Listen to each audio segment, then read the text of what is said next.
श्रावण सोमवार की कथा के अनुसार अमरपुर नगर में एक धनी व्यापारी रहता था। दूर दूर तक उसका व्यापार फैला हुआ था।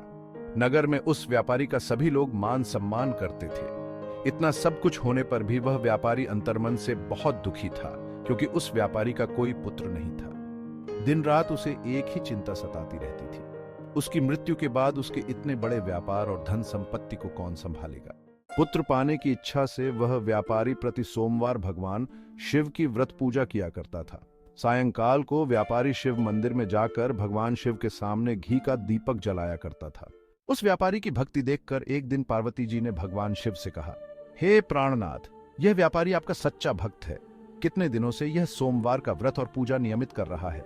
भगवान, आप इस व्यापारी की मनोकामना अवश्य पूर्ण करें। भगवान शिव ने मुस्कुराते हुए कहा, हे पार्वती, इस संसार में सबको उसके कर्म के अनुसार फल की प्राप्ति होती है। प्राणी जैसा कर्म करते हैं उन्हें वैसा ही फल प्राप्त होता है। इसके बावजूद पार्वती जी नहीं मानी। उन्होंने आग्रह करते हुए कहा, नहीं प्राणनाथ, आपको इस व्यापारी की इच्छा पूरी करनी ही पड़ेगी। यह आपका अनन्य भक्त है, प्रति सोमवार आपका विधिवत व्रत रखता है और पूजा अर्चना के बाद आपको भोग लगाकर एक समय भोजन ग्रहण करता है। आपको इसे पुत्र प्राप्ति का वरदान देना ही होगा।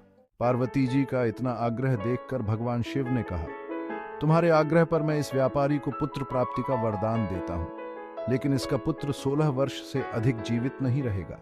उसी रात भगवान शिव ने स्वप्न में उस व्यापारी को दर्शन देकर उसे पुत्र प्राप्ति का वरदान दिया और उसके पुत्र के 16 वर्ष तक जीवित रहने की बात भी बताई। सेटिंग्स